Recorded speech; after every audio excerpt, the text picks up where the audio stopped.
Welcome back to True Crime for Sleep. If you've got thoughts on this one, leave a comment and consider liking and subscribing. Tonight, you're working detective duty in 1970s London, where the tools are basic and the hours are not kind.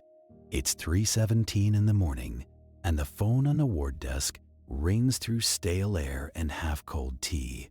Outside, rain taps the station windows, and you're already tired of other people's emergencies. The call isn't screaming and sirens, just a tenant saying the hallway smells sweet. Wrong. Control can't spare a scenes of crime officer.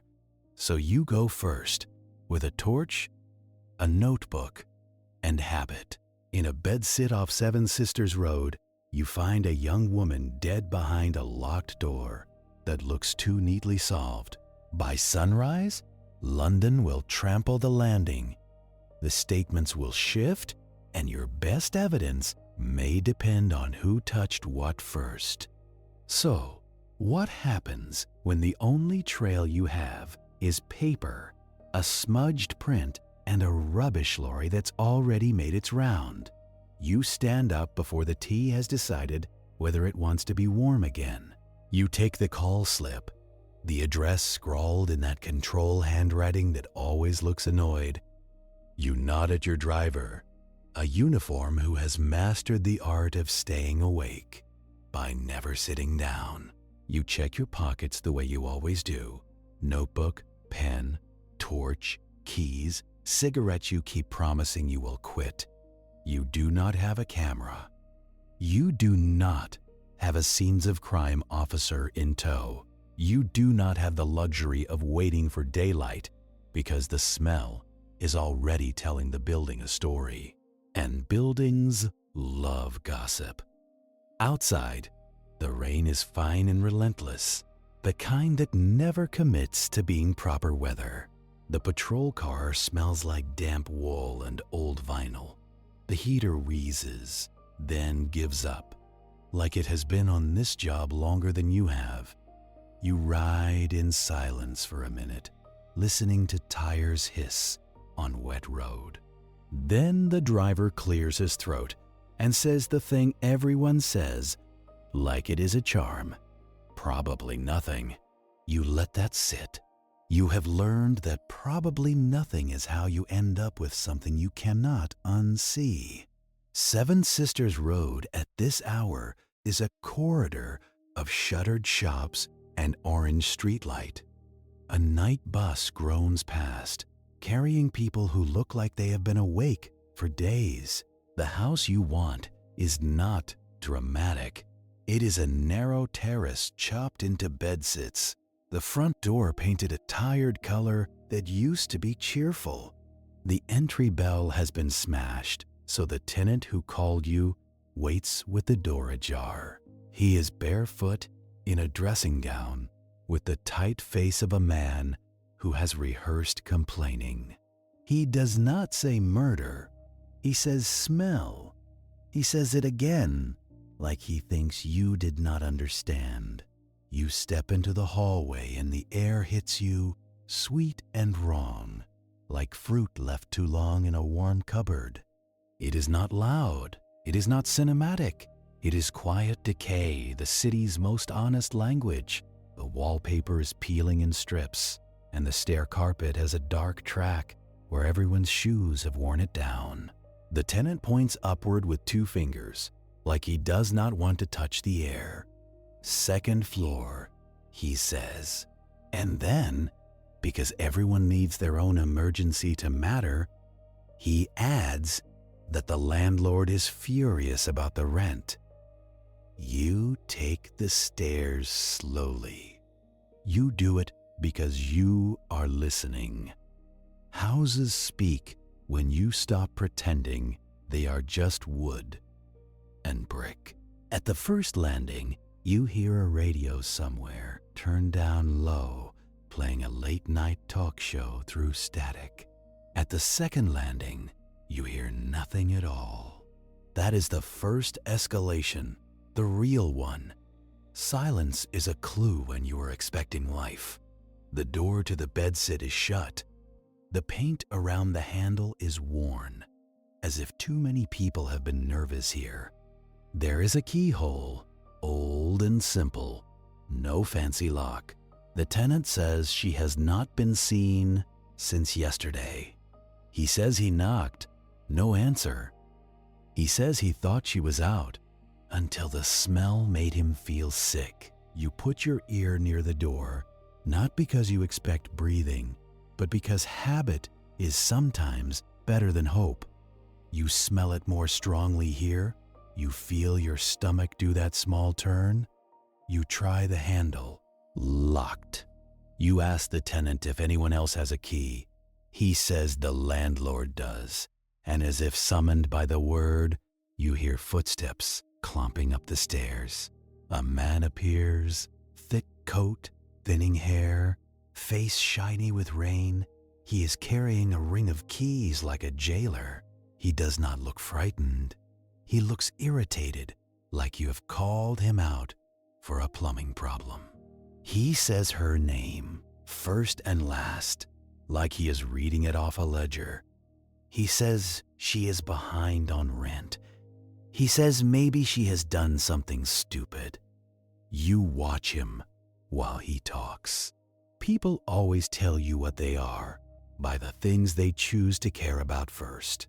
You tell him to open the door. He hesitates, just long enough to show you he hates being told what to do. Then he fits a key and turns it. The click is small, final.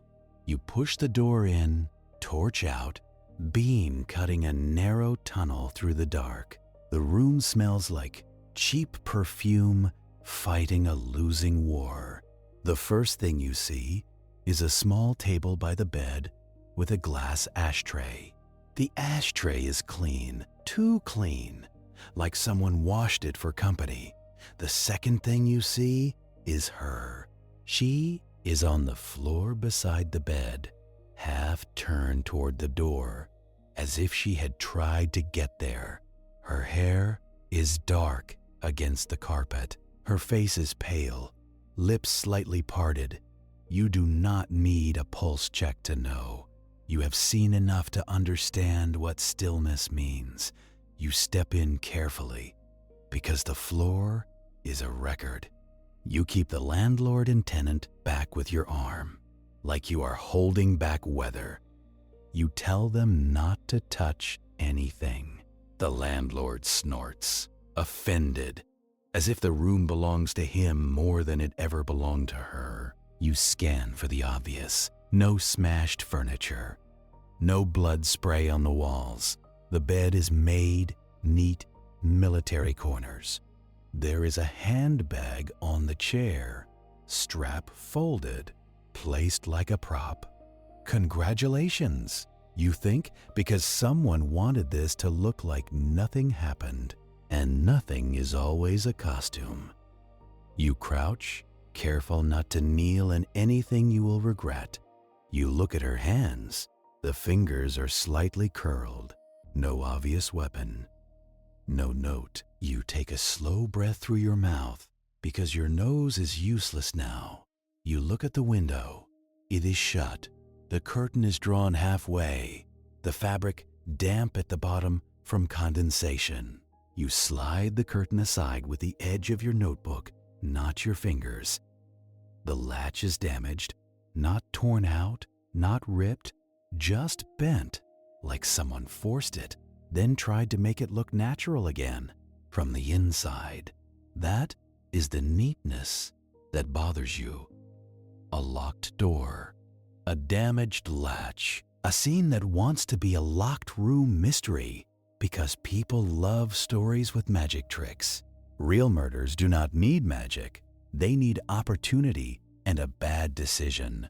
You look back at the door. The key is in the lock on the inside. That is the second neat detail. It tells you someone wanted to make sure nobody questioned how locked it was. You turn and ask the landlord, calmly, when he last saw her. He says last week. Then he corrects himself and says, maybe 2 weeks. Then he says he never goes upstairs because it is not worth the trouble. You note the contradiction, and you do not argue yet.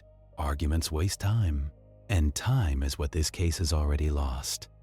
You step back into the hallway and tell the driver to call control. You want a scenes of crime officer now, even if you have to beg. You also want a pathologist. You want uniforms to hold the landing, because curious tenants will wander up like moths. The driver heads downstairs to the phone, because radios are patchy in these buildings. You turn to the tenant who called, and you ask him who has been in and out tonight. He says, nobody. Then he says, well, he heard someone on the stairs around 1. A man, he thinks. A man in a donkey jacket carrying a box. That is the first human shape you can draw in the fog. You ask him why he did not mention it earlier. He shrugs, embarrassed, like he knows how it sounds. He says he thought it was the landlord. The landlord says it was not him. He says he was at home, in bed, like any decent man. You look at his shoes. They are wet. That does not mean anything in London, but it does not mean nothing either. You ask the tenant where the man went. He says, upstairs, toward her room. You ask if he heard the man come back down. He says no. And now you have a shape, a box, and a time. It is not much. But in 1970s London, not much is the beginning of everything. You step back into the room because you cannot leave her there alone with other people's stories. You take out your notebook and start writing what you see. 1 bed, 1 table, 1 chair, 1 wardrobe, a small sink in the corner with a cracked mirror above it. The tap is damp, as if it has been used recently. You lean in, not touching, and you see the basin has faint streaks, like someone rinsed something and did not bother to wipe properly. You smell soap, not fresh, just present. You glance at the floor near the sink. There is a dark patch in the carpet, not wet now, but darker than the rest. You shine the torch and see the texture is slightly matted, like it has been rubbed. Cleaned, not well, but cleaned. You straighten slow. You look back at her. If someone cleaned, they did it after she was no longer able to complain. That is a third development, and it matters because it speaks of time. Time enough to tidy. Time enough to stage a handbag. Time enough to put a key in a lock from the inside. You go to the wardrobe and stop. You do not open it. Not yet. You do not touch anything you do not have to. You are already here before scenes of crime, which means you are already a problem. So you make yourself a careful problem. You look at the bedside table again. There is a paperback book, spine cracked, face down. There is a radio, small, the kind you can buy at a market stall.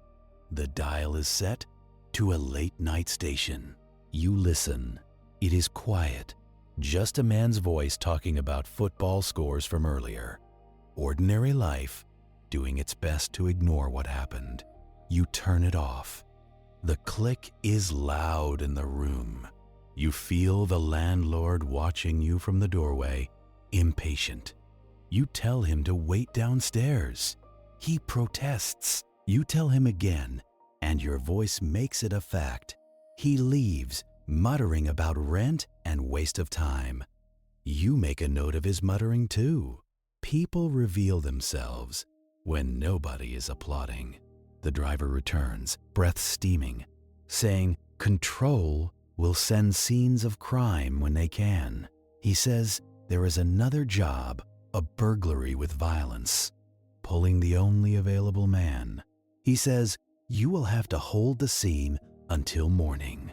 You nod, because nodding is easier than swearing. You instruct a uniform to stand at the bottom of the stairs and stop anyone coming up. You instruct another to start taking names of tenants. You make it official, because official is the only thing that keeps chaos from licking your boots. Then you make a decision point. You can wait here, guarding the room like a tired dog, preserving what little is left. Or you can start talking to people now, while memories are still warm and lies are still unpracticed. If you leave, even for 10 minutes, something could be touched. If you stay, someone who saw the man with the box might go back to sleep and forget. You choose movement. You choose the living because the dead will keep. You step into the hallway and start at the nearest door. A woman answers in curlers, cigarette in hand, eyes narrowed. She looks past you toward the landing, already reading your face. You ask if she knows the young woman in the bedsit. She says, yes. Quiet girl, keeps to herself. You ask when she last saw her. She says yesterday, maybe 9, coming in with shopping. You ask if she saw anyone with her. She says no. Then she pauses and says, well, there was a man once, last week, waiting outside. She did not like him. He stared too long at the windows. You ask for a description. She says, average, dark hair, nothing special. Nothing special is how most predators get through doors. You write it down anyway. You move to the next door. A man answers in a vest, annoyed, eyes bloodshot. He says he works early. You apologize without meaning it. You ask if he heard anything tonight. He says he heard water running around midnight. He thought the pipes were acting up. He banged on the wall and it stopped. That is a timeline pin. Midnight, water running. 1 a.m, man on stairs with a box. And now 3:17, smell noticed, body found. You ask if he heard a struggle. He laughs, sharp. In this place, he says, you always hear something. Arguments, radios, couples, drunks. No, he did not hear anything different. Different is what you need. Different is what you never get. You go down to the ground floor. The front room is occupied by an elderly tenant who sleeps with the television on low. He wakes slowly, confused. You ask if he saw anyone enter or leave. He says no. Then he says, maybe around midnight, he heard the front door open. He thought it was a fox outside, knocking bins. He did not get up. He is apologizing now because he thinks apologies are currency. You tell him it is fine. It is not fine, but it is done. You step outside to breathe air that is not steeped in old carpets. The rain has eased into mist. A street lamp flickers, buzzing like a tired insect. You look up and down the road. At this hour, anyone can move through London and become nobody again. You go back in and find the landlord downstairs, hovering like he owns the crime. He asks what happens now. You tell him a woman is dead, and now he will answer questions properly. He says he has already answered. You tell him yes, and some of those answers did not match each other. He stiffens. You ask him again, when did he last speak to her? He says he collects rent on Fridays. You ask what day it is. He hesitates. Saturday. You ask if he collected rent yesterday. He says no, she was not in. You ask how he knows she was not in if he never goes upstairs. He opens his mouth, closes it, then says, tenants tell him things. You ask which tenant. He points vaguely. You make a note of the vagueness. You ask if he ever entered her room. He says only for inspections, proper legal ones. You ask if he knows what radio she has. He says he does not. You tell him you saw him glance at it upstairs. You tell him you saw recognition. He says you are imagining things. He says you lot always think you are clever. You let him talk. You let him hang himself in small ways. You ask where he was tonight. He says at home with his wife. You ask his address. He gives it. You ask if he has a car.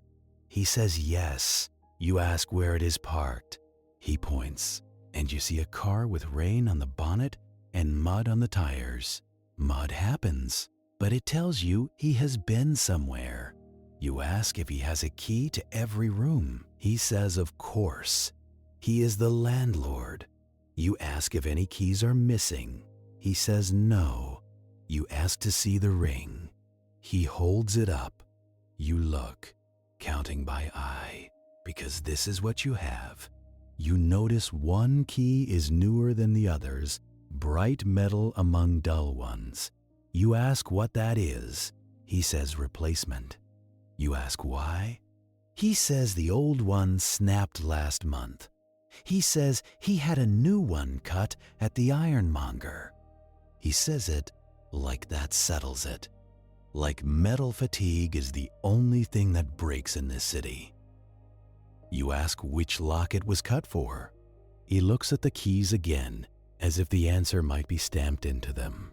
He says, the upstairs lock, the front room, one of those. One of those is not an answer. It is a fog machine. You tell him you want his wife's name and the phone number at home. He gives them too quickly, like he wants you gone. You ask if he has been inside the victim's room in the last 2 days. He says no, then adds, except to knock. You ask which hand he used to knock. He frowns, because it is a stupid question, and stupid questions are how you catch stupid lies. He says his right, obviously. You watch his right hand. The knuckles are clean, the nails trimmed, the skin not cracked, like a man who works with his hands. A landlord's hands. Hands that open doors and count money. You ask him if he knows what she did for work. He says he does not pry. He says he only needs the rent. But you already saw the neat bed, the staged handbag, the washed ashtray. You already smelled soap on a tap that should not have been used. Prying is what happened here, whether he admits it or not. You tell him he is coming to the station in the morning for a formal statement. He starts to argue. You cut him off, because the dead do not have time for his feelings.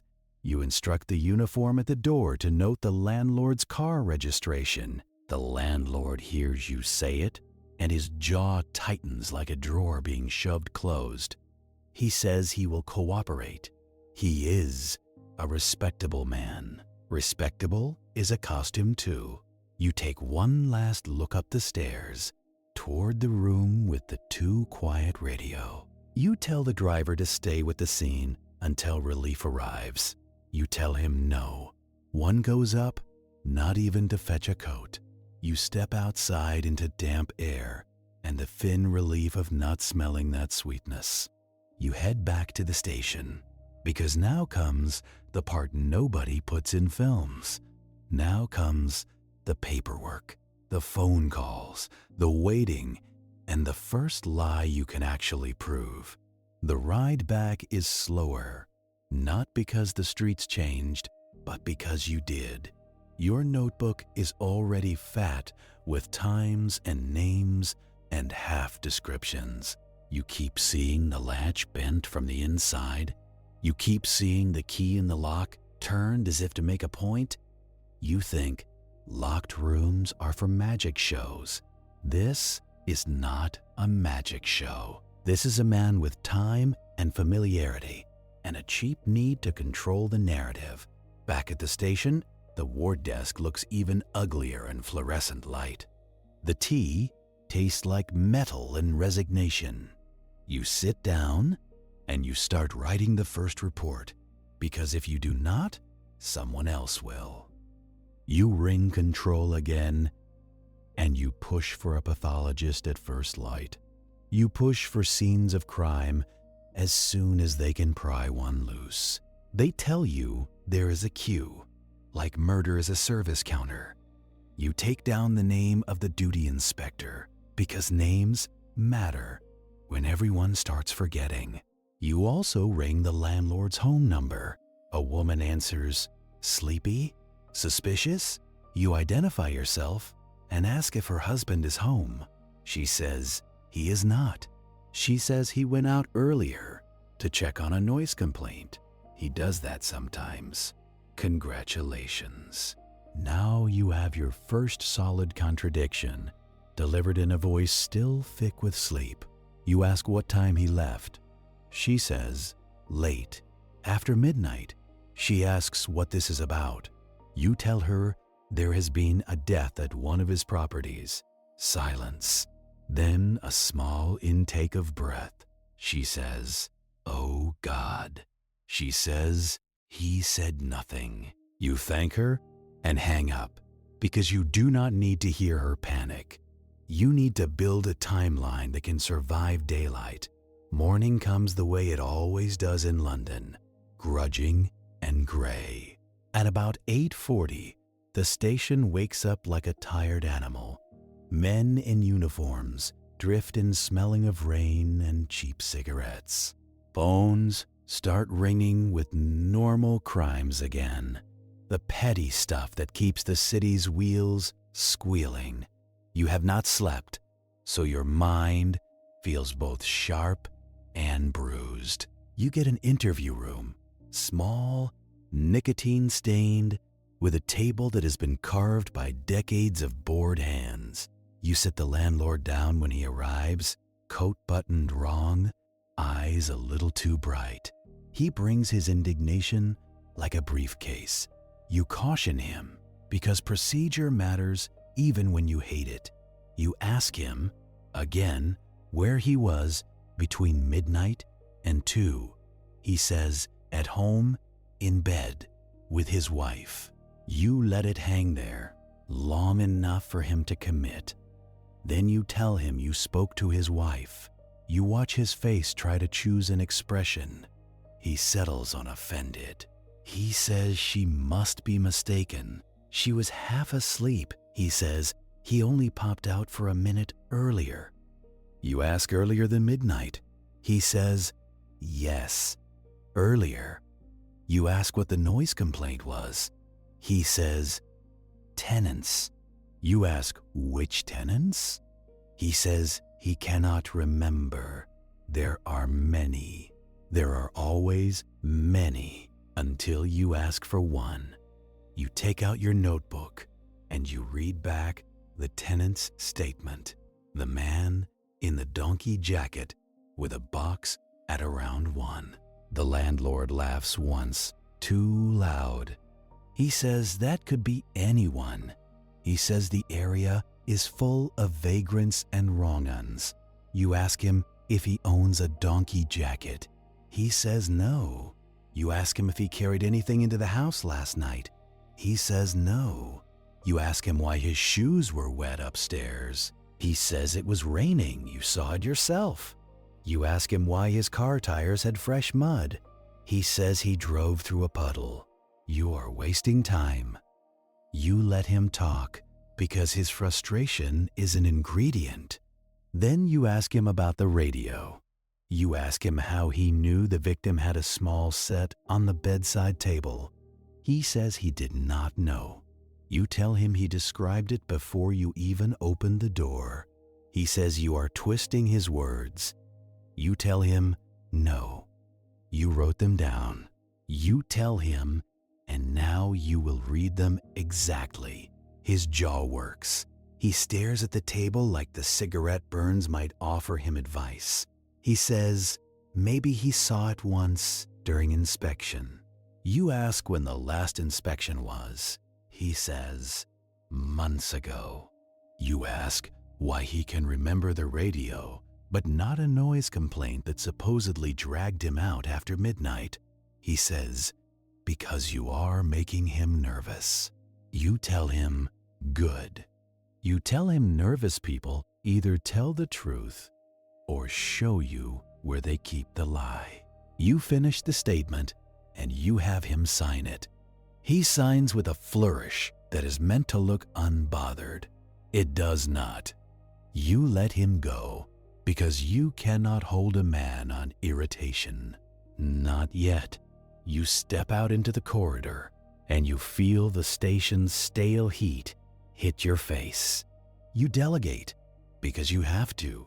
You send a uniform to check pawn shops, the ones that open early, and pretend not to know where jewelry comes from. You send another to ring local cab offices because men carrying boxes at 1 a.m. sometimes pay to be invisible. You draft a request for telephone records knowing it will take ages and signatures and someone's lunch break. It is 1973 and nothing moves fast unless it is running away. You go back to the house with 2 uniforms because tenants tell better truths when they see you twice. The street looks normal now, daylight making everything seem less sinister, which is a lie. Inside, the hallway still smells, but the cold air has dulled it. Scenes of crime finally arrives, a man with a battered kit and the tired patience of someone who has seen every kind of mess. He nods at you like you are both members of the same unhappy club. You brief him quickly, then you get out of his way, because contamination is forever. While he starts photographing and measuring upstairs, you start your witness round again, properly this time.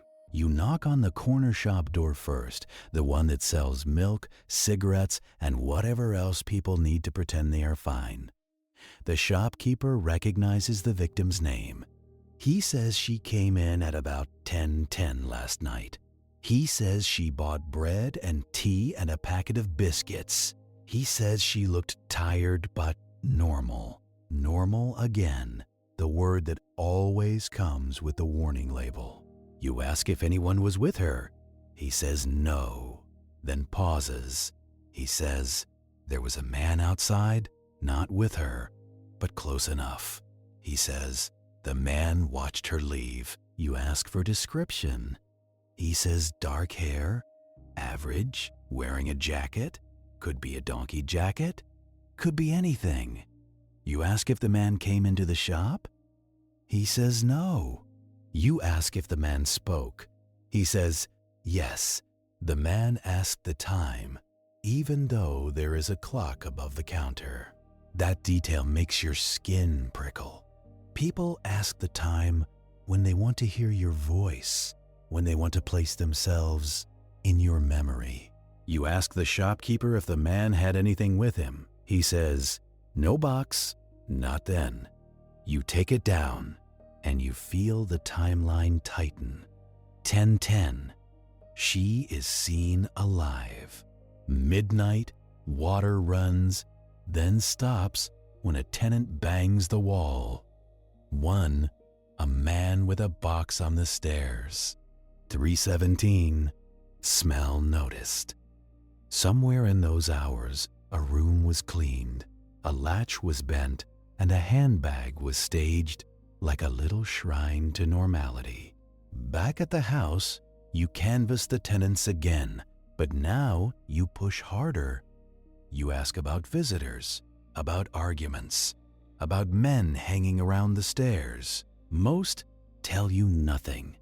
A few tell you everything except what matters. Then, from the first floor, a woman you have not spoken to yet opens her door just a crack. She is young, but already looks older. Eyes sunken, face drawn tight. She glances behind her like someone might be listening. She says she heard footsteps last night, heavier than usual, going up and down twice. She says she smelled cigarette smoke on the landing, strong, like cheap roll-ups. She says the victim did not smoke. That is something. You ask what time. She says she is not sure. After midnight. You ask if she heard voices. She says no, but she heard a thud, like something dropped. You ask if she looked out. She says no. She was afraid. You do not blame her. Fear is not a flaw. It is a survival tool, and it has a terrible effect on murder investigations. When you step back outside, you notice something simple you missed in the dark. The communal bins are lined along the side passage. One lid sits slightly crooked, as if recently shoved down in a hurry. You ask a uniform to stand by them until you can search properly, because people throw away evidence the way they throw away guilt. Upstairs, Scenes of Crime calls you in, not to touch, just to look. He points to the bedside table, where he has dusted for prints. A partial is there, smudged but distinct enough to be a promise. He also points to fibers caught under the victim's fingernails, tiny, pale like lint. He says he will bag them, send them to the lab. Lab is a word that sounds like certainty, but in this era, it often means waiting. He shows you the handbag too. He says it was placed, not tossed. He says the strap is folded neatly, the clasp closed. He says, people do not leave it like that in a rush. You nod because you already knew, but it helps to have another man say it out loud. Then he shows you something else. The victim's purse inside the handbag is empty. Too empty. No cash, no pay packet, no wages. You ask if there are any signs of robbery. He says nothing else. Obvious missing, no rummaging. A robbery would be messy. This is tidy. This is about control, not need. You step out into the hallway and you look at the landlord's door downstairs. You think about his keys. You think about his wife saying he was out after midnight, but you also think about the donkey jacket, the box, and the unknown man outside the shop. You cannot afford tunnel vision. You split your attention the way you split a cigarette with a colleague, carefully, because you might need it later. Back at the station, you start the next part of the grind. You have statements typed up, because handwritten notes are not court-ready. The typist is fast, bored, and merciless about your spelling. She fixes your mistakes without comment. You ask for local known men lists, the old filing cabinets stuffed with names of petty thieves, burglars, men who hit their wives and call it an accident. You flip through cards that smell like dust and old ink. You look for anyone with a history of violence against women, anyone who drifts through lodging houses, anyone who might carry a box at night. You find too many. London has never been short of candidates. You request help from adjoining divisions because men who pass through do not respect borders. You ring colleagues you trust, and they ring back with nothing or with rumors. Rumors are cheap. Evidence is expensive. You push for transport leads because passing through means buses, trains, cabs, and the little records people keep without knowing why. So, you go to the bus garage, the kind of place that smells like diesel and wet coats. You find a conductor who was on the late route. He is tired and defensive until you mention a woman dead in a bedsit. Then he shifts because death makes people want to be helpful, as long as it costs them nothing. He says he remembers a man with a box. Yes, he says the man got on near Finsbury Park and got off 2 stops too early, like he changed his mind mid-story. He says The man paid cash and gave a name when asked for a destination, which is odd because no one gives a name to a bus conductor unless they are trying to be remembered or trying to be someone else. You ask the name. He says it sounded like Harris or Harrison, something plain. Plain names are perfect for disappearing. You ask for description. He says donkey jacket, dark hair, average, average again, the city's favorite disguise. You go back to the station and you draft a photo fit request. The kits are clumsy, the face is made of plastic features that never look quite human. You know how suggestible this is. You know one wrong eyebrow can poison a whole case. But you also know you cannot wait for miracles. You sit with the tenants, one at a time, and you build the face slowly. A nose that is too broad, eyes that sit too close, a mouth that looks like it is always about to argue. When it is done, the face stares back at you like a stranger you almost recognize. You circulate it to patrols, quietly. You brief the press office with caution, because once a headline prints, it becomes a witness. Tips come in anyway, because London loves to participate. Most are rubbish. Men reporting men they dislike, women reporting men who stared at them on the tube. A few are sharp enough to make you pause. One caller says they saw a man like that near King's Cross, asking about lodging. King's Cross, a place that swallows strangers and spits them out changed. Meanwhile, the partial print comes back from the lab, smudged but usable. It does not match anyone on your local files. That is both bad and good. Bad because you wanted an easy hit. Good because it tells you the man is not one of your regulars. He is passing through, or he has been invisible. Passing through means records, and records mean paperwork, and paperwork is the slowest weapon you have. You request British Rail inquiries, and you can almost hear the civil servants sigh through the phone. You ask about tickets, about season holders, about anything that might connect to your man with a box. They tell you what you already know, that ticket sales are not personal, that logs are patchy, that you will need formal letters. You draft them anyway. You also decide to revisit the house again, this time with scenes of crime finishing their work, because you want to see what a proper search reveals that your torch did not. Early afternoon, you stand in the victim's room again, and it feels different now. It has been photographed, measured, bagged like a patient on a slab. Evidence markers sit like little accusations. The air is still wrong, but now it is also clinical, stripped of the first shock. Scenes of crime points behind the wardrobe. He says, "Look at the wallpaper." You lean in, careful, and you see it. A cutout section, a neat rectangle. Like someone made a secret pocket. Fresh plaster dust sits on the skirting board, pale and fine. Someone hid something there, then someone came back and took it. After the death, because the dust is fresh, not settled, not darkened by time. That detail is a pivot.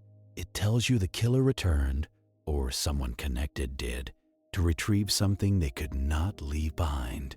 That means the killer felt safe here. That means they believed the scene belonged to them, not to you. You authorize a full search of communal bins and the alley behind the house. You task uniforms to stand by the rubbish lorry route. You do it with urgency, because once rubbish is collected, it becomes anonymous forever. You go out to the side passage and lift bin lids one by one. The smell is a different kind of wrong. Rot, stale beer, damp paper.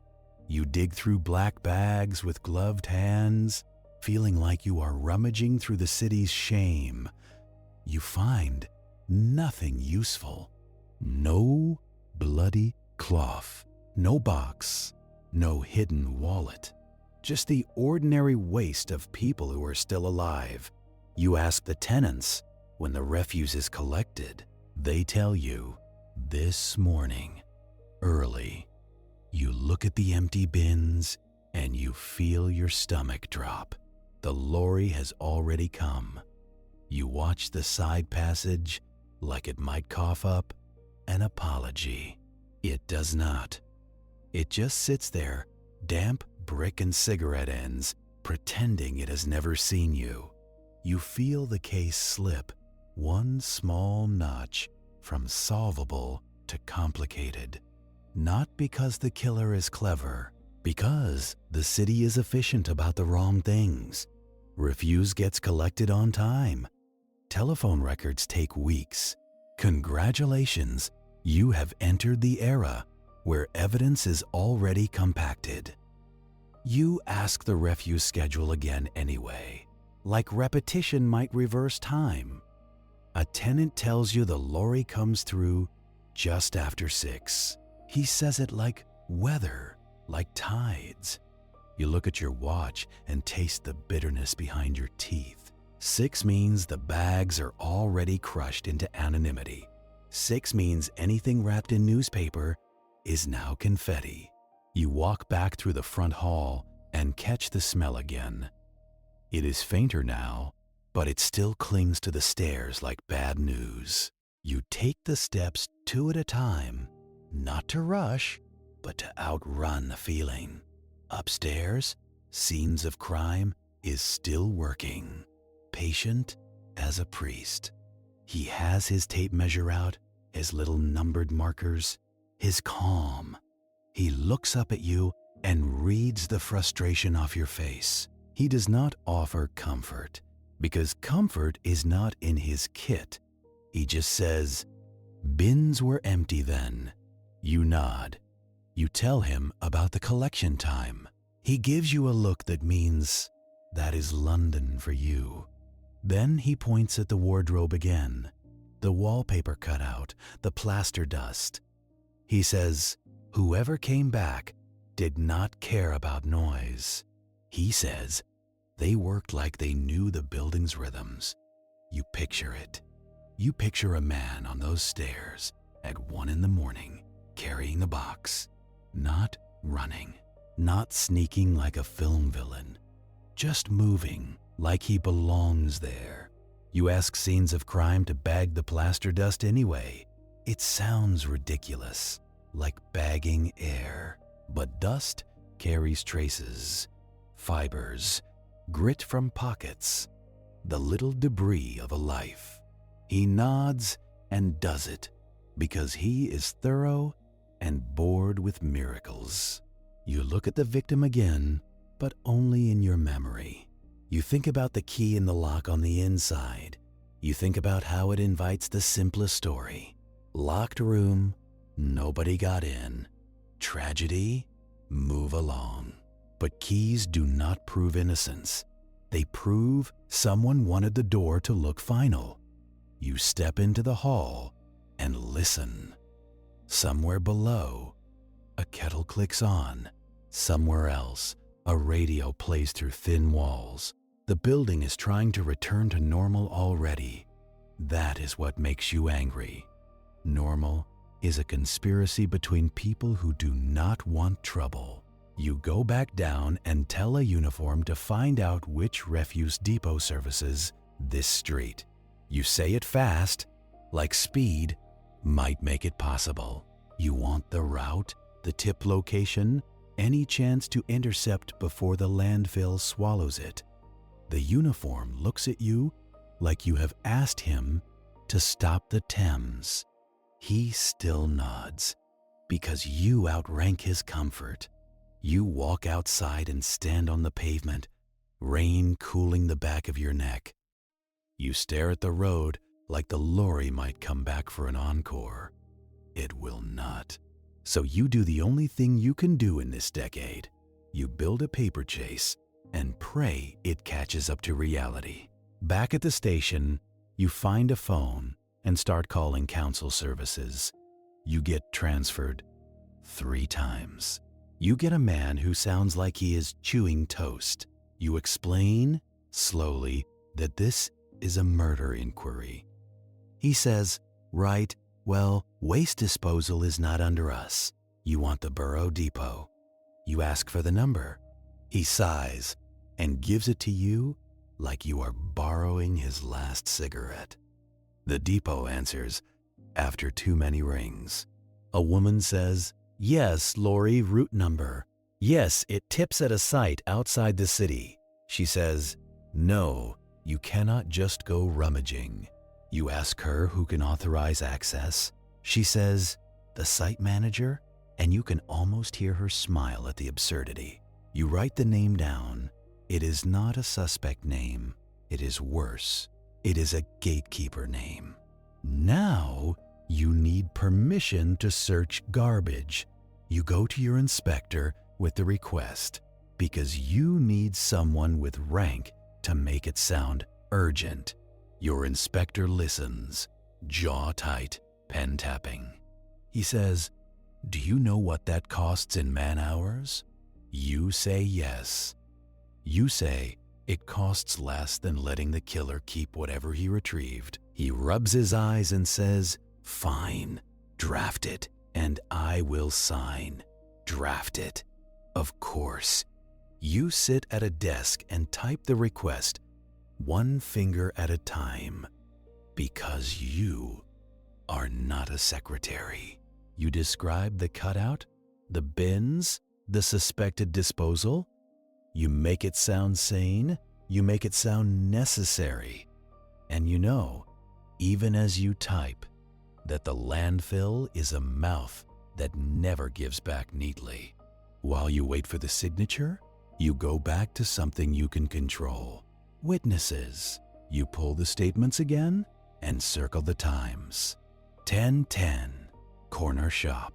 Around midnight, water running. Around 1 donkey jacket, box on stairs. midnight, front door opening, according to the old man, and the landlord, allegedly in bed, except his wife says he went out. Too many men, too few certainties. You decide to make the building confess in another way. You ask for the tenancy list, names, rents, who is behind, who complains. The landlord has it, which means you will have to take it from him politely. Polite is a tool. So is pressure. You ring him and tell him you need his rent ledger and key log at the station. He starts to argue, and you cut him off with procedure. You say, bring it or we will seize it. He arrives an hour later with a folder that smells like damp paper and resentment. He slides it across the desk like it is a personal insult. You open it and see the neat columns, the little ticks, the missing amounts circled in red. There is the victim's name, behind by 1 week, according to him. You ask him where he was last night again. He says, we have done this. You say, we will do it until you tell the same story twice. He looks at the ceiling, then says, fine. He went out, but only to check the property. You ask why? He says, tenants complained about smells and noise.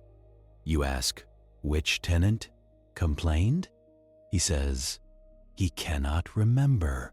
You lean forward and tell him, you can remember your radio details, so try harder.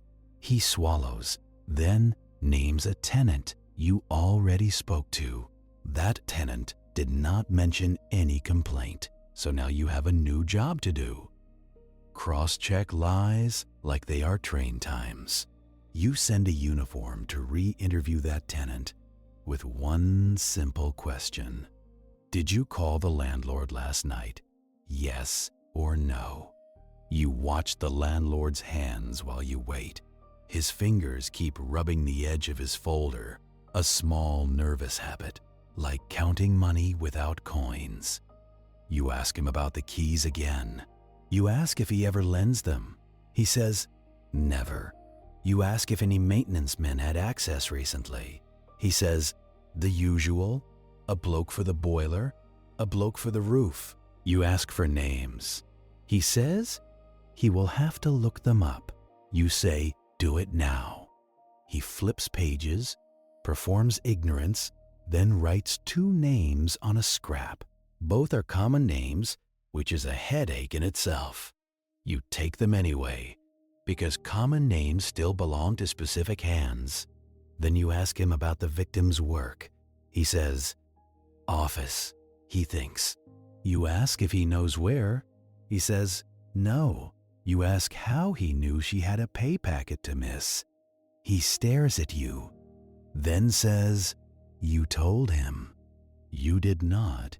You feel the quiet satisfaction of catching a lie that thinks it is invisible. You say, no, we did not discuss wages. You say, so tell me how you knew to mention rent and pay in the same breath. He flushes and says, everyone gets paid, do they not? He tries to laugh it off, but it lands wrong. You let the silence do the work. A silence in an interview room is not empty. It is a weight. It presses on people until they fill it with something useful. He finally says, fine. He saw her purse once. He saw papers. He says in an inspection. You ask again, when? He says, months. You ask why there is a replacement key cut last month then. He says, coincidence. Coincidence is what liars call patterns. The uniform returns with the tenant's answer. The tenant says, no, he did not ring the landlord. He says he does not even have the landlord's number. You look at the landlord and watch him absorb that. His eyes flick left and right, like looking for a door that is not there. He says, maybe it was another tenant. You ask, which one? He says, he cannot remember. You tell him you can go now. He stands too fast, chair legs scraping. He says, I hope you catch the right person. You say, so do I. He leaves, and the room feels cleaner without him. But cleaner does not mean solved. It just means one smell has gone. Now you go back to movement, because movement is the city's true ledger. You take the bus conductor statement and the corner shop sighting and pin them together. A man asked the time under a visible clock. A man gave a name to a bus conductor when no one does that. A man carried a box up the stairs at 1. 3 small acts of theater.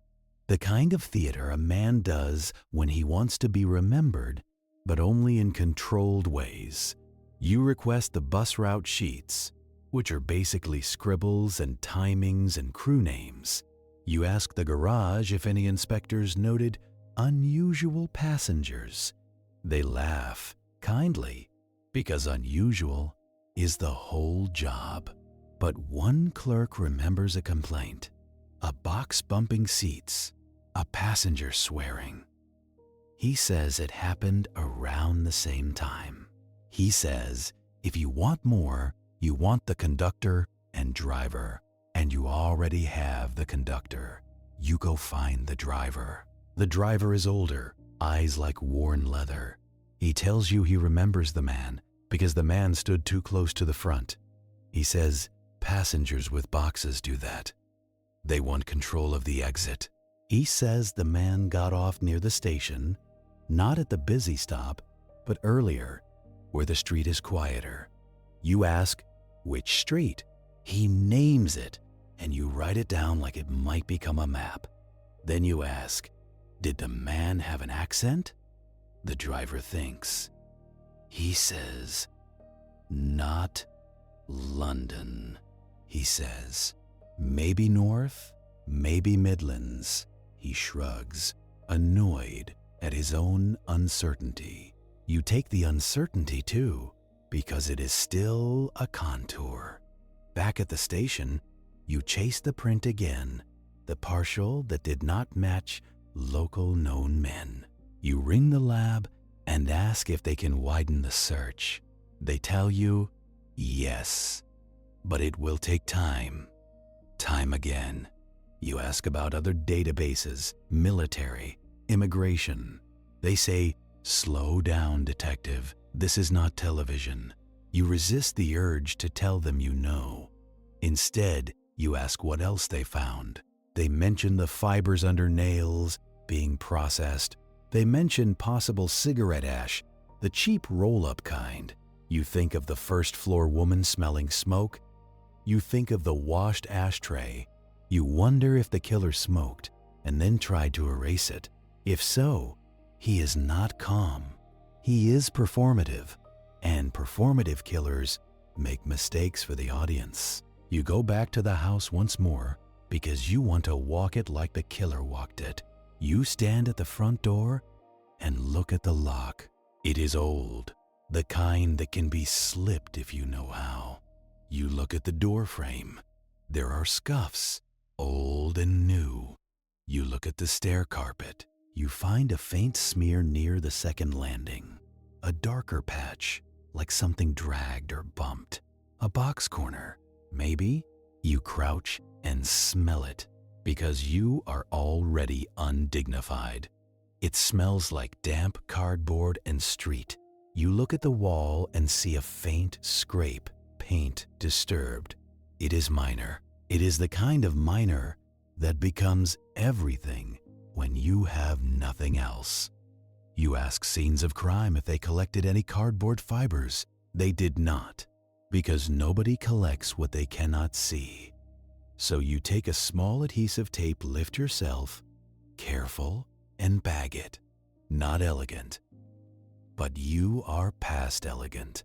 You talk to the tenants again, but now you ask different questions. Not what did you see, what did you ignore? You ask, who uses the phone box across the street late at night? You ask who gets visitors regularly? You ask who has a temper? You ask about maintenance?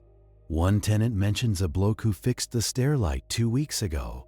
A young man, donkey jacket, carried a toolbox. Toolbox.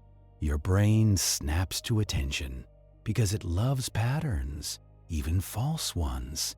You ask who hired him. The tenant says, the landlord did. Obviously.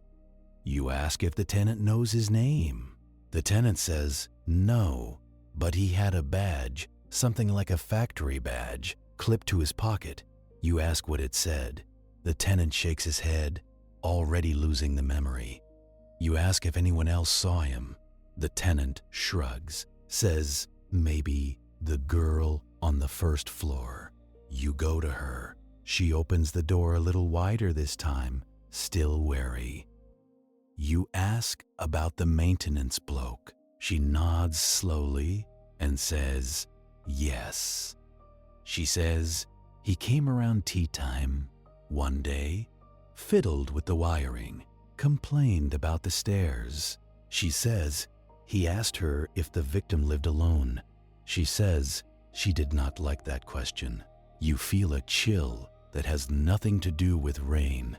You ask what he looked like. She describes the same average man, dark hair, donkey jacket, a bruise on his knuckles. Bruised knuckles, a small detail that hooks into your mind and stays there. You ask if she remembers his accent. She says, not London, maybe up north. Now 2 people have said that. You thank her and step away. because you can feel her fear rising.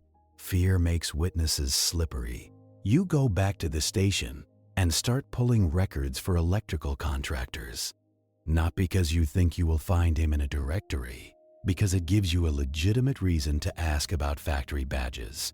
You ring the landlord again and ask, "Who did you use for the stair light repair?" He says, "I do not remember." You say, "Check your invoices." He says, "It was cash." Of course it was. Cash is the city's favorite eraser. You ask if the man was a tenant. He says, "No." You ask if the man was recommended. He says, "Someone at the pub mentioned him." You ask which pub? He says, "Any pub." You feel your patience thin, but you keep your voice level. You tell him he will provide the pub name, or you will treat him like a suspect again. He coughs, then gives you a name of a local. You write it down and assign a uniform to go sit there, buy a pint, and listen. This is what detective work looks like. Not genius, just persistence and a willingness to drink bad beer for information. Then the landfill request comes back signed. Your inspector has scrawled his name like a man signing away a weekend. You call the site manager, he sounds amused, until you say, "Homicide." Then he sounds annoyed, because homicide means disruption. He tells you, you can come, but you need boots, masks, and you will not stop operations. You tell him you are not there to stop anything. You are there to find one bag, on one lorry, on one morning. He laughs once. He says, "Good luck with that." He is not being cruel. He is being accurate. You ride out to the tip with 2 uniforms and a sense of dread. The air changes as you leave the city. It gets less smoky, then suddenly worse, because you start smelling the dump before you see it. When you arrive, you see hills that are not hills. They are layered rubbish, slick with rain, dotted with gulls. The gulls scream like they own the place. Maybe they do. The site manager meets you in a hard hat and looks you up and down.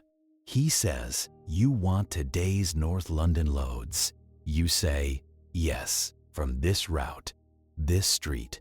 He points to a section where fresh waste has been tipped, still steaming faintly. The pile looks like a gray-brown wave that has forgotten how to stop. It hisses in the rain, not loudly, just enough to remind you it is alive in its own way. You pull your coat tighter, then realize the gesture is optimistic. The smell gets into wool, into hair, into the back of your throat. It is rot and diesel and yesterday's dinners all blended into one municipal breath. You step forward anyway, because pride is pointless, and the dead are patient. The site manager points again. Like you might suddenly develop tip sight, he tells you, "Those loads are from 6 to 8 this morning." He tells you they are mixed. You will not like it. You tell him you are already here, so your liking is irrelevant. He hands you a paper mask that feels like an insult. It loops around your ears and does nothing for the smell. One of the uniforms mutters something about hazards. The manager snorts and says the whole place is a hazard, mate. He tells you to stay out of the way of the bulldozer. He says it like that is the main thread in your life. You look at the machines crawling over garbage like slow metal animals. You imagine evidence being crushed into damp pulp under their treads. You feel the clock ticking not on your wrist, but in your gut. You ask the manager if they can isolate the specific lorry. He shakes his head and points at a clipboard, then at the heap. He says, "It tipped there, then it got pushed, then it got mixed." He says, that is the whole point of a tip. Congratulations! You have arrived after the blender has been switched on. You crouch at the edge of the pile and start the ugly work. You do it with gloved hands, lifting sodden bags, feeling their weight shift. Every bag is a surprise, and none of them are the surprise you want. The first one splits, and the contents slide out like confession. Tea leaves, broken glass, wet paper, a tin of cat food that looks intact. You move on. You tell yourself you are looking for something specific, a box, a cloth, a wallet. But specificity dies fast out here. Out here, everything becomes shapes and textures and damp. A uniform finds a cardboard flap and holds it up like a trophy. It is just packaging from a television, the wrong size, the wrong kind of cardboard. You tell him to toss it, then feel guilty because tossing is what got you here. You keep going, slower now, methodical, because panic makes you miss things. You find a torn envelope with a name and address. You find a child's shoe, no foot inside, which is both reassuring and not. You find a strip of floral wallpaper peeled off, like the city shedding skin. You think of the cutout behind the wardrobe. You think of fresh plaster dust. You think retrieval, not disposal. This heap might be irrelevant, and still you have to do it. After 40 minutes, your gloves are slick, and your back aches like you have aged a year. The manager looks at his watch in a way that makes it clear you are a nuisance. You ask him for 1 more hour. He says no. He says the machine has a schedule, and schedules are sacred here. You look at the heap and understand, finally, the scale of your loss, whatever went into those bins, is gone in every way that matters. You pull your mask off because breathing filth through paper is an illusion. You step back, wipe rain off your face, and taste the tip on your lips. You tell yourself that the landfill was never the case. The landfill is just where hope goes when it does not have paperwork. You thank the manager anyway, because gratitude is sometimes a bribe for future calls. He grunts, already walking away. On the drive back, the car smells like the dump now. The uniforms complain, quietly, the way men do when they want you to know they suffered. You let them. Suffering does not solve murder, but it keeps you awake. You stare out at the wet roads and try to turn the day into a shape again. You have a box, but not the box. You have a man, but only his average. You have a print, partial, floating in the system like a question mark. Then your driver says, "What about that alley find? The paper bit." You blink and realize you have been thinking so hard you forgot your own pocket. Because yes, the alley. You did recover something there. After the bins failed you. Not in the bins, but near them. The kind of thing a man drops when he thinks he is being careful. A torn corner of a rail ticket wallet. Stiff paper, greasy at the edge, with a stamp from King's Cross. It is small, and it is everything. It gives you direction, which is what London rarely gives. Back at the station, you lay the torn corner on your desk like a holy relic. It smells faintly of tobacco and pocket lint. The stamp is blurred, but readable. King's Cross. It is not a name, and it is not proof, but it is a place where names are bought and sold for pennies. You ring British Rail again, and you do not ask politely this time. You tell them you need to know what ticket wallets they sell and where. The clerk on the phone sighs because he hears urgency as inconvenience. He tells you there are dozens of kiosks, stalls, little counters. He tells you they sell holders for weekly seasons, for carnet strips, for anything. You ask who supervises the kiosks near the main concourse. He gives you a name, then says you will need to put it in writing. You say you will, and you are coming anyway. You look at your inspector and tell him you are going to King's Cross. He asks, with what manpower? You say, with whoever is still upright. He rubs his forehead and tells you to take a sergeant. He tells you to keep it tight because resources are thin. Resources are always thin, until a newspaper decides they are not. By late afternoon, you are on the road again, heading toward the station that never sleeps. King's Cross is loud even when it is not. It hums, it rattles, it breathes steam and argument. You step out of the car, and the air is a mix of coal dust and fried food. Pigeons hop underfoot like they pay rent. You push through crowds that do not see you, because everyone at King's Cross is already elsewhere. You flash your warrant card at a bored rail policeman. He barely looks, just jerks his chin toward the ticket halls. You start with the kiosks, the ones that sell papers, cigarettes, cheap holders. The vendor you find first has hands stained with ink and a face that has stopped believing in manners.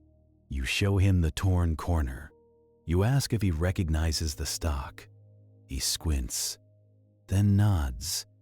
He says, "Yeah, cheap weekly season holder.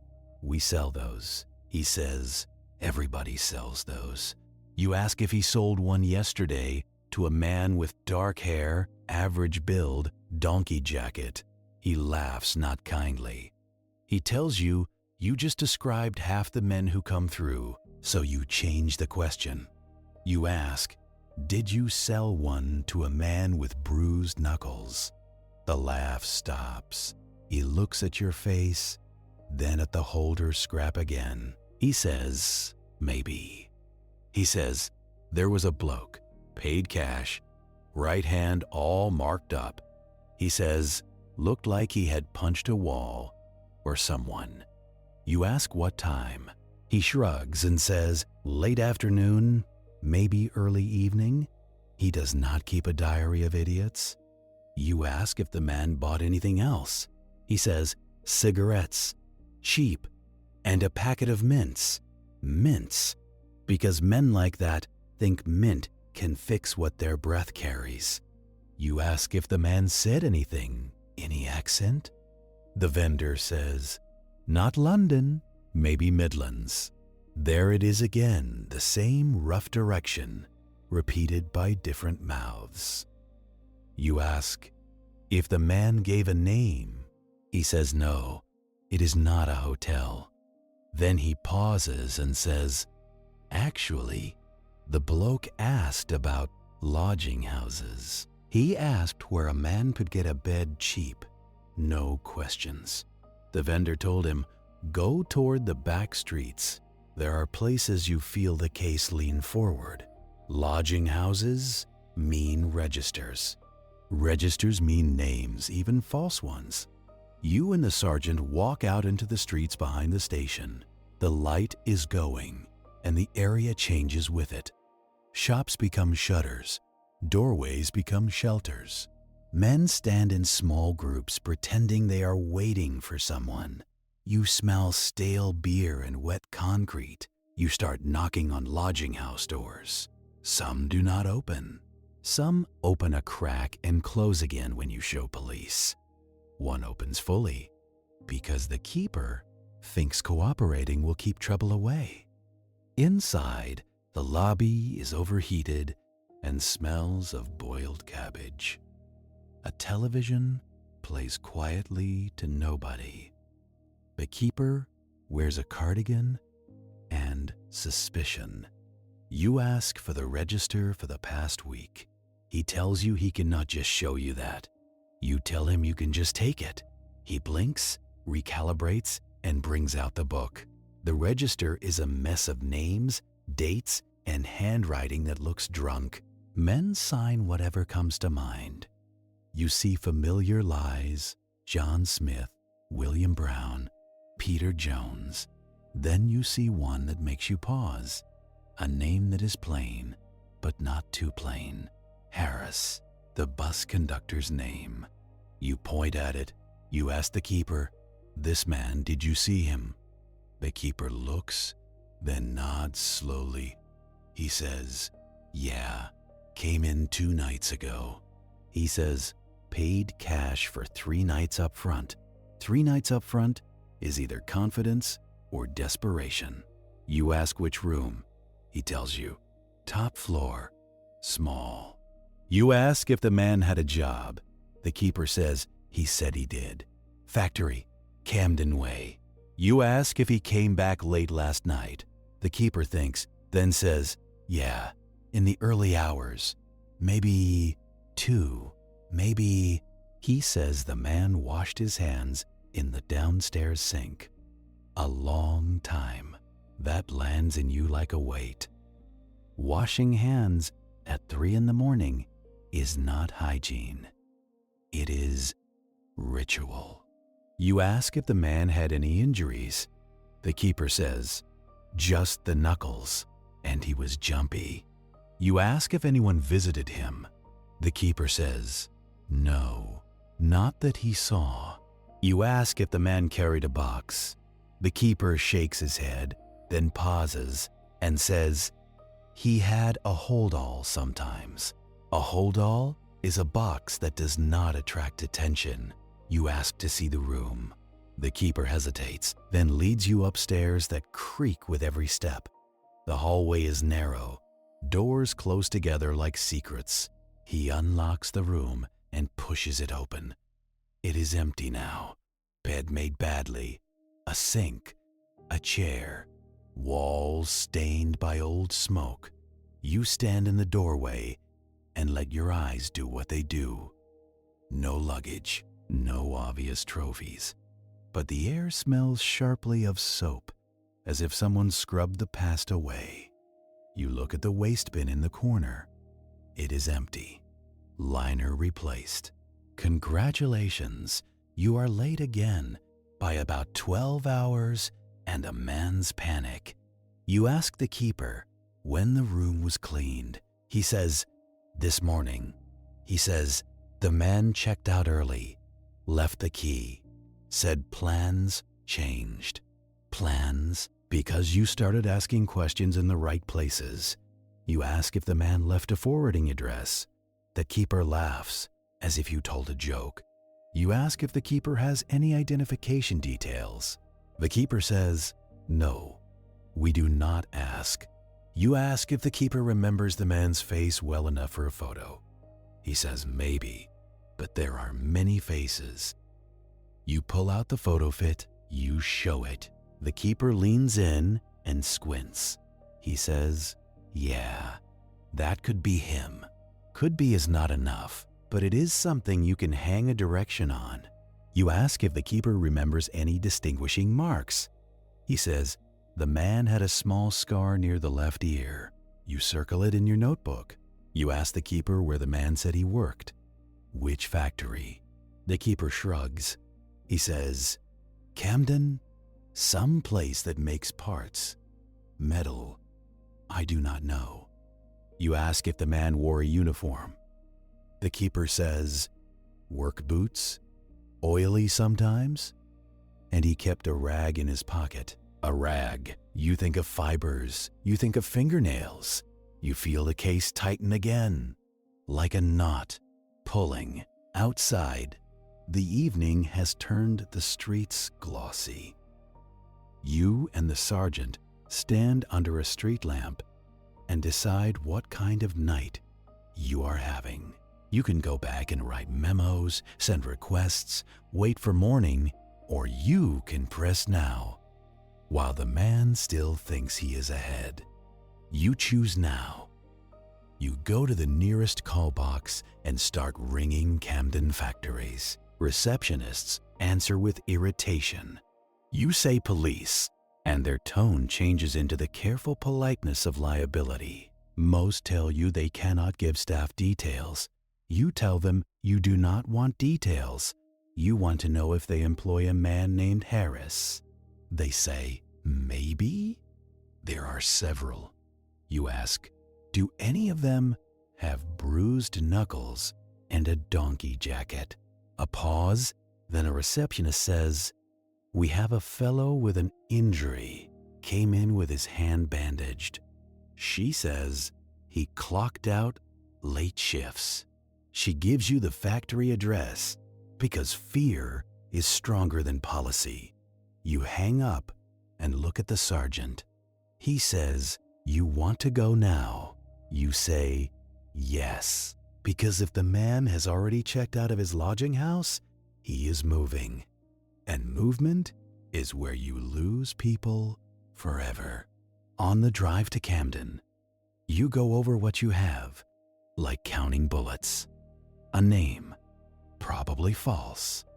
A lodging house register entry. A vendor memory. A partial print waiting for broader matches. Fibers in processing. A landlord who lies when it suits him, but might not be your man. And a killer who returned to retrieve something, meaning he had something worth retrieving. You park outside the factory just before the night shift ends. The building is a big square of brick and grim windows. Inside, fluorescent lights make everyone look slightly sick. You can hear machinery even from the street. A constant metallic chewing. Workers spill out in groups, collars up, cigarettes lit immediately like oxygen. You stand by the gate and watch hands. Hands tell the truth faster than mouths. Then you see him. Average height, donkey jacket, dark hair, damp from rain. His right hand is rough, knuckles marked, not freshly bleeding, but healing. He walks like he is trying not to be noticed, which is its own form of notice. You step into his path just enough to force eye contact. You show your warrant card. You ask his name. He says it smooth, too fast, Harris. You ask his first name. He hesitates, then gives one. You watch the hesitation and file it away like a fingerprint. You tell him you need a word at the station. He smiles a little, like he has practiced charm on authority before. He says, what about? You tell him a woman is dead on Seven Sisters Road. And you watch his eyes react before his face does. A flicker, a calculation, then the mask of confusion. He says, that is terrible, but I do not know anything about that. He starts to step around you. You shift with him, polite but immovable. You tell him you are arresting him on suspicion of murder. You caution him, slow, because words matter. He laughs once, sharp, like the landlord did. He says, you have got the wrong bloke. You say, maybe. You say, but we are going to find out. As you guide him to the car, he talks, because talkers think they can steer. He says he was at work all night. He says everyone saw him. He says he rode the bus home. He says he lives quiet, keeps himself to himself. Then, like he cannot help it, he says, that is the one with the locked door. Yeah. You look at him. The sergeant looks at him too. You say, what locked door? He blinks. He tries to roll it back, but it is out now, like toothpaste. He says, the paper said, locked room. did they not? You tell him there are no papers yet. You tell him the press have not been briefed. You tell him the locked door detail has not left the station. He swallows. His hand tightens on the edge of his jacket. He says, "People talk. That is all. Congratulations." He just told you he has been listening.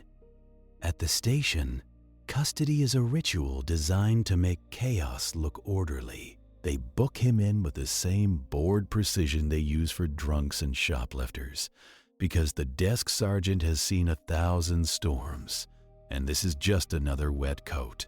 You give the name he offered, and you watch it get written down like it might become real through ink. You hand over what you have, the lodging house register entry, the vendor's description, the busman's memory, and your own growing suspicion that he is too interested in what you know.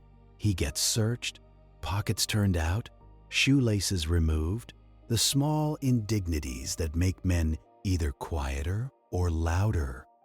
He chooses louder. He complains about his rights, about being dragged in after work, about how you never catch the real villains. You listen without reacting, because reaction is what he wants. You want him to spend his anger early, like loose change. His donkey jacket goes in a property bag, damp and smelling of smoke and street. His boots thud onto the counter, and you notice the soles, a pattern packed with gritty mud. Mud is normal, but mud is also geography. If you ever get the time to compare it, you log him into a cell, and the door closes with a flat, metallic certainty. Then comes the part no one imagines when they picture a detective. You go back to a desk that wobbles, and you start building a case that will have to survive a barrister's smile. You need an interview room. You need a tape machine. You need a solicitor to be called. And you need everything written down as if you expect to be challenged by God. Because in court, you will be. The tape recorder they issue you is the size of a loaf and twice as temperamental. It whirs, then clicks, then decides it hates you.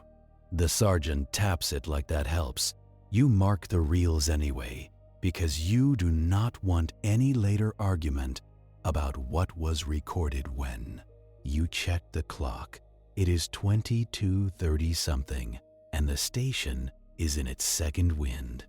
Phones ring, typewriters chatter, men shout down corridors, and all of it is wrapped in cigarette smoke like gauze. You go to the cell and bring him out. He walks with that forced calm men practice when they are scared of looking scared. You sit him in the interview room, under the harsh light that makes everyone look guilty. You caution him again, slow, because cautioning is a spell you cast to keep the future from unraveling you. You ask him to confirm his name and address. He repeats the name and gives an address that is too vague, too much like a man pointing at fog. You ask where he stayed last night. He says, lodging house near King's Cross. He offers it before you ask, like he wants credit for cooperation. You write it down and let him believe he is steering. You ask where he was from midnight until 2 in the morning. He smiles, because now you have reached the part he rehearsed. He says he was at work. He says the factory has a clocking system. It will show he was there. He says he finished late, then went straight back to his lodging house.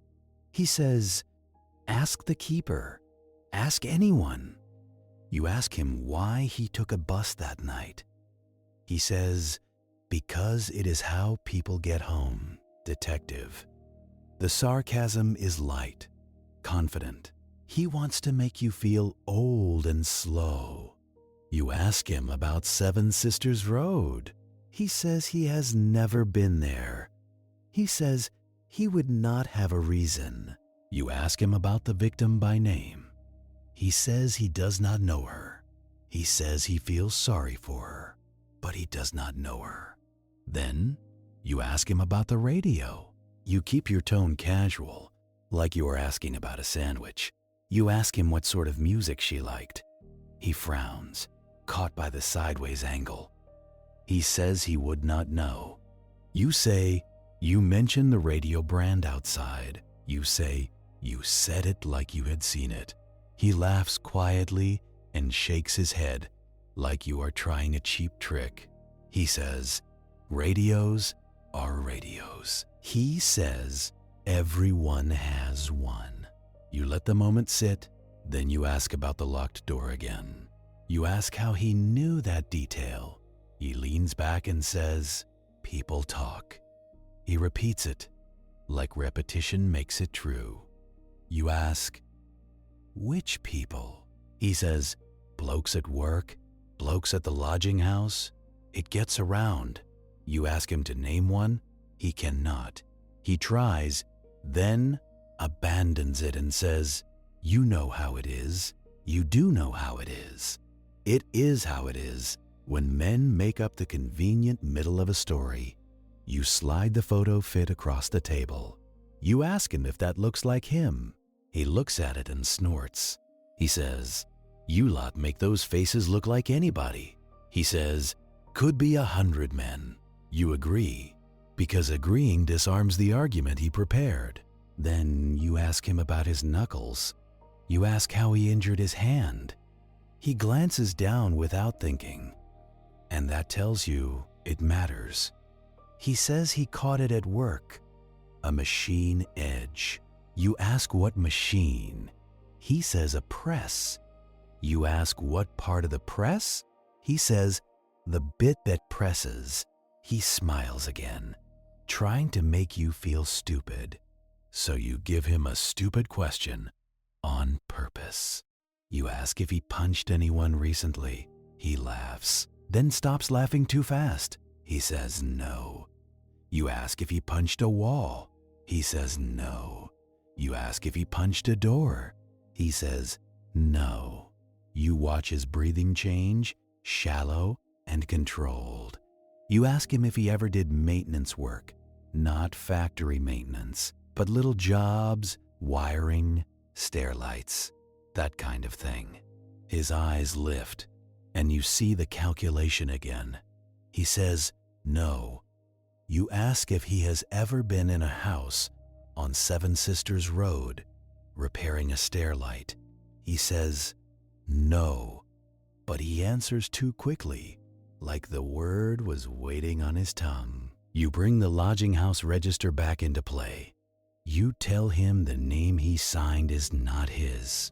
You tell him you will check his employment record at the factory, and you will check any national insurance details they hold. You tell him if he is lying about who he is, you will add that problem to his pile. He shrugs and says he uses different names sometimes because lodging houses are full of thieves. He says he does not want his things nicked. A practical lie. You can respect the craft of it. Even while you dislike the man, you ask him about the rail ticket holder. You ask if he bought one at King's Cross. He says no. You ask if he has ever used a weekly season ticket holder. He says no. He pays daily. You ask if he traveled through King's Cross recently. He says yes, people travel. You ask where from. He names a town up north, quick enough that you know he prepared it. You ask when he arrived in London. He gives a date that places him here long enough to be dangerous, but not long enough to be known. That is a smart window. You do not tell him that. You just write it down and keep your face dull. The tape machine makes a whining sound, then stops. The sergeant swears under his breath. You check the reels and realize you have lost a chunk. You note the interruption because you have to, because defense will love it. You restart and you feel your patience fray at the edges. This is what it is like, not sharp dialogue and perfect recordings. Just the slow erosion of certainty by cheap equipment.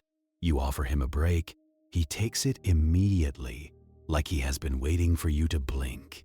He asks for tea, you give him tea, because tea keeps mouths moving. When he drinks, his hand tremors slightly. Just a flicker, like a moth hitting a bulb. The sergeant notices too, and his eyes meet yours for a second. Not fear, recognition. You have both seen this before. Some men shake because they are withdrawing from drink. Some shake because they are tired. And some shake because they are holding a story in place with muscle effort. You leave him in the room with a uniform while you step out to make calls. You ring the factory supervisor. You ask for clocking times for the suspect, by whatever name the factory knows him under. The supervisor sounds annoyed, then wary. He says he will have to check the cards. Cards, of course, not a computer printout, but cardboard and ink and a human hand. He says he will get back to you. You ring the lodging housekeeper again. You ask about checkout time and if he noticed anything missing from the room. The keeper says the man left early before breakfast and he paid cash. He says the bed was made, wrong but neat, and the bin liner was new. He says some blokes are tidy. You say tidy is not normal at a lodging house. The keeper laughs nervously and agrees. Then you ring the lab. You ask about the partial print again. You ask if they pushed it beyond local. The man on the phone says they are trying, but there is no central miracle. He says they can circulate it to other divisions. Check it against available records. You ask about military records. You ask because the suspect has the look of someone who has worn a uniform recently. Short hair, posture that comes and goes. The lab man says that is not how it works, but they can try. Try. You hang up and feel the familiar anger. The killer is one man in one room, and you are fighting him with committees. You go back into the interview room.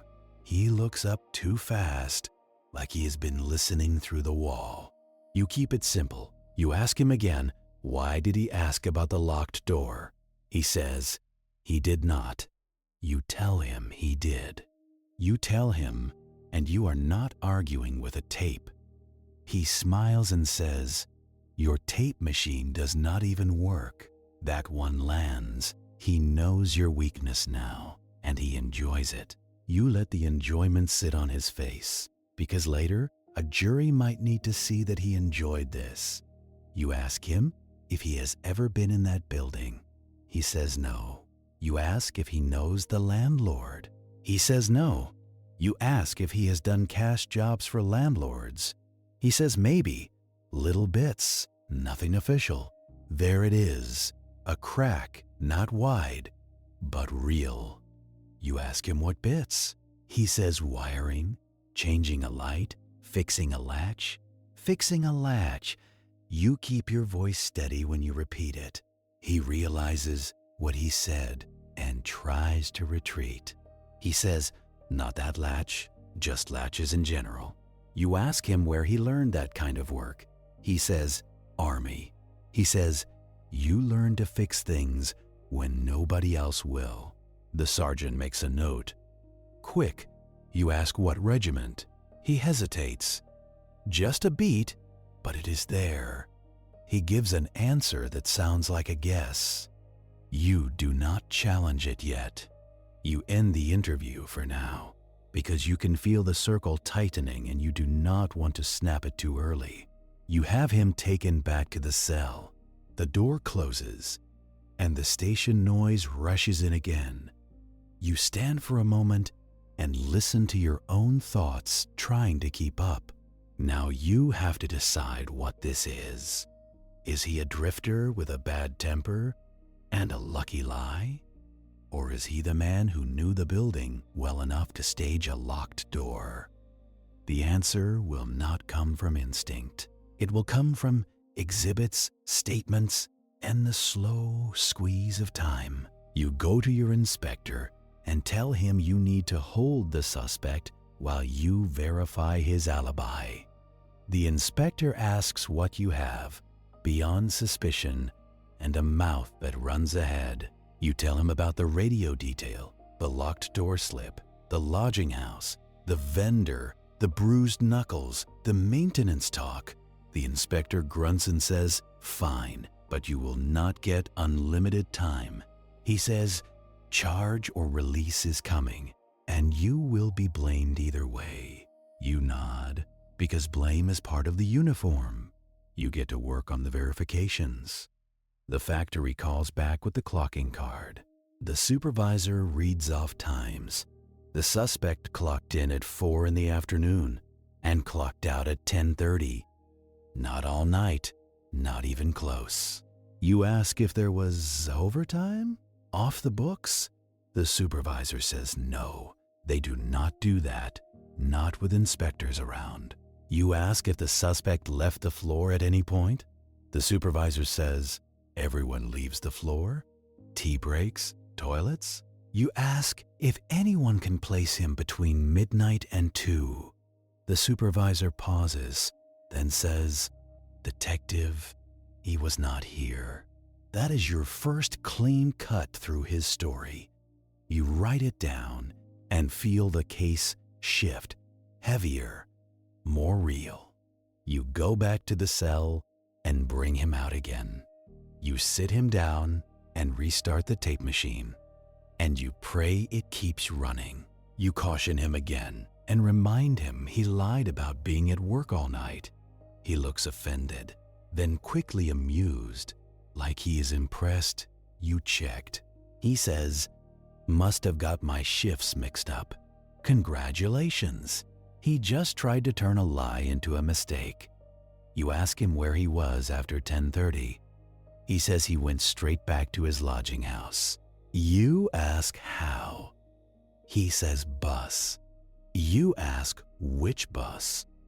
He says whichever came. You ask where he boarded. He gives a stop name, and you know it is wrong because you already spoke to the conductor.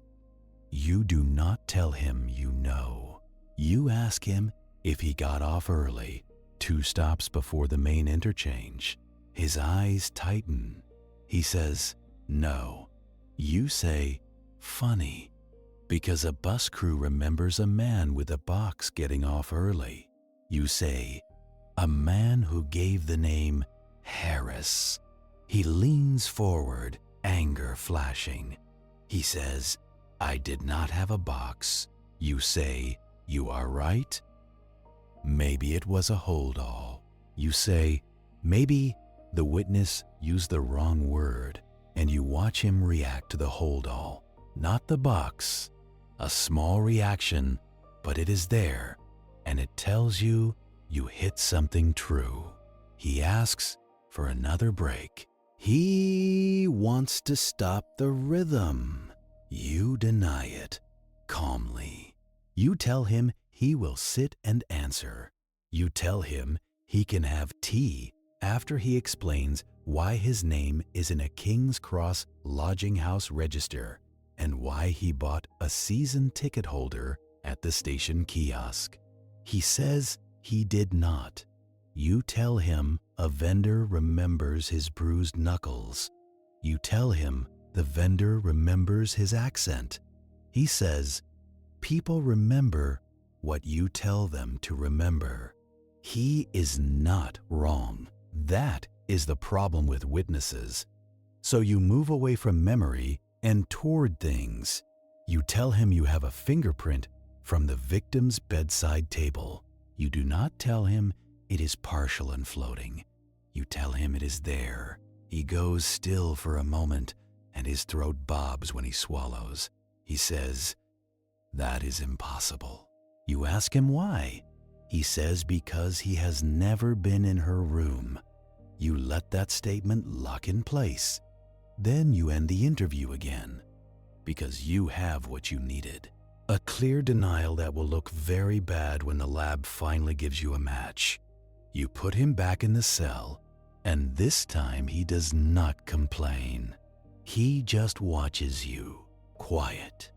And that is worse. Now you do the other slow work. You start building the paper spine that will hold this case up. Statements, times, exhibits, continuity logs. You chase the landlord too, because even if he is not the killer, he is part of the building's truth. You bring him in again and ask about maintenance. Specifically, the stair-light repair. He denies hiring anyone. You show him 2 tenants' statements saying a man came to fix it. He says tenants lie. You ask him if he fixed it himself. He says no. You ask him how it got fixed then. He has no answer except irritation. You push him about cash jobs, about meeting men at pubs, about recommending drifters for repairs. He finally says, all right, he might have given a bloke a few quid to look at it. He says it was cheaper than calling a firm. Cheaper. Everything comes back to that. You ask where he met the bloke. He gives you the pub name again, and this time it feels less like fog and more like a location. You send someone back to that pub with a photograph, not the photo fit, but a description and a direct question. Has anyone seen a man like this doing odd jobs? Because now you are hunting not just a killer, but a